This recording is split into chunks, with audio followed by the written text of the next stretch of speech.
Saw Nico got called into the Uruguay national team Yep. for his World Cup qualifiers. Will he be here through that Portland game on the 28th? It seems like the timing could be a little bit tricky. Could be a little tricky. We're working on it. We are obviously going to do whatever we can to, keep him around.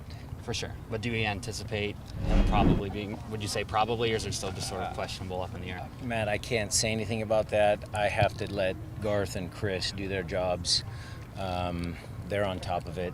They would be the ones that have more information. Sure. Christian referred to you as a player's coach and kind of the way you deal with the squad and stuff. Can you describe your kind of method of man management?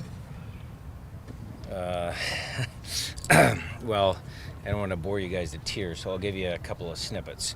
So my messaging has been from day one, it's you guys' team. My messaging has also been you have to shoulder responsibility for things that go well and also things that don't go so well. So in those 2 points, I've given them some ownership of the team. So if that makes me kind of a player's coach by helping them understand that the hard work they do is all for them, or the hard work that they do is beneficial for them, I think you could say that that's my style. The flip side of it is days like today when we're having a good scrimmage and a good day, I do try and pull younger guys aside. It was great for me to see some of Ezra's guys on S2.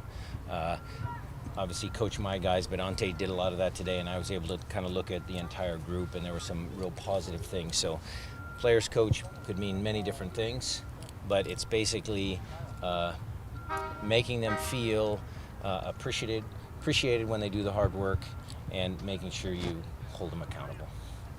Does the squad feel like they're playing looser and freer and kind of having more fun over these last 3 games to you since you've been observing?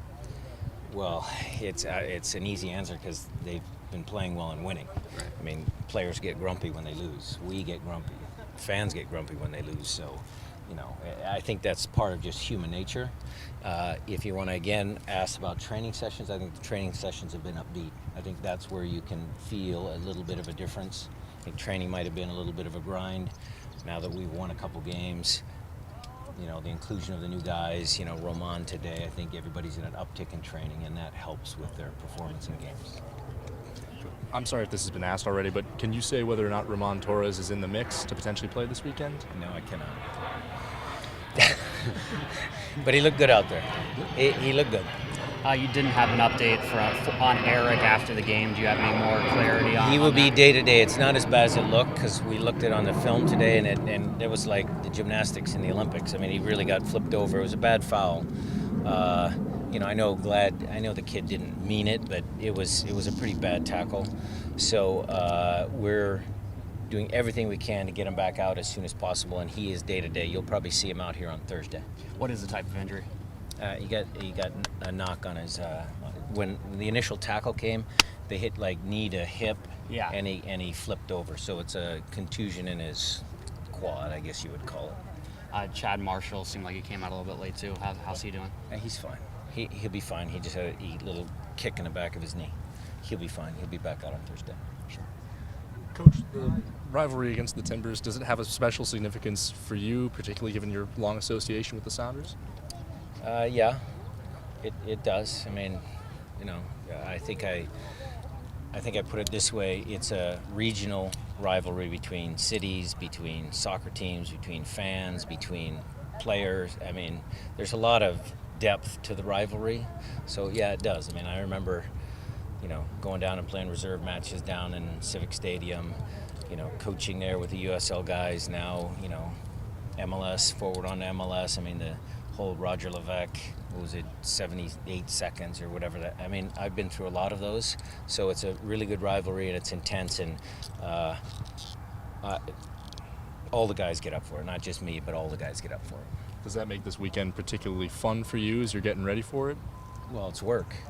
And if you enjoy working, if you enjoy your job, then yes, it is fun. 2 straight wins, the same lineup both times.